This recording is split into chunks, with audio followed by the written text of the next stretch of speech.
ఆయన అన్న పిఎం కిసాన్ ఉపాధి హామీ కరువు పని తీయడం అన్నది నాకేమంతగా మంచి పని అని అనిపించట్లేదన్నా.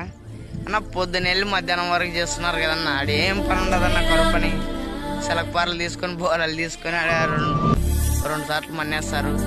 అదే కరువు పని కింద రైతుల పొలాల్లో వచ్చి పొద్దున మార్నింగ్ నుండి మధ్యాహ్నం 12 గంటల వరకు అయినా కానీ ఒక స్కీమ్ అన్న రైతు పొలాల్లో ఒక ఊరికి 10 గ్రూపులు లేక ఒక్కొక్క గ్రూప్ ఒక రైతుకి వెళ్ళి ఈరోజు కలుపులు తీయాలి, ఈరోజు కంకి కోయాలి, ఈరోజు విత్తనాలు వేయాలి, నాట్లు వేయాలి అనే స్కీమ్ పెట్టినారనుకో రైతులు చాలా ఉపయోగపడుతుందన్న.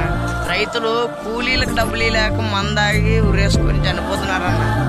అప్పుడు రైతే రాజన్నారన్న, కానీ అలాంటి రైతు కూలీలకు డబ్బులు లేకున్నాడన్న. వానలు వచ్చిందిలే ఏం లేదన్న, కరువు పని గుంతలు చేస్తున్నారు. కరువు పని గుంతల వల్ల ఏం లాభం లేదన్న. కనీసం ఆ స్కీమ్ కింద అయినా కానీ పొలాల్లో వచ్చి పని చేసేదన్నా అయితే ఏదో రైతు బాగుపడతాడు. పొద్దున 8 గంటలకు వచ్చి మధ్యాహ్నం 11 గంటలకు ఇంటికి పోయినా కానీ కనీసం సగం పని జరుగుతుందన్న రైతుకి. ఇలాంటి స్కీమ్ కావాలని కోరుకుంటున్నానన్న.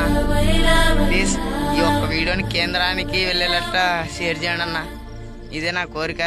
రైతులు చాలా కష్టపడుతున్నారన్న, మేము కూడా రైతులమే.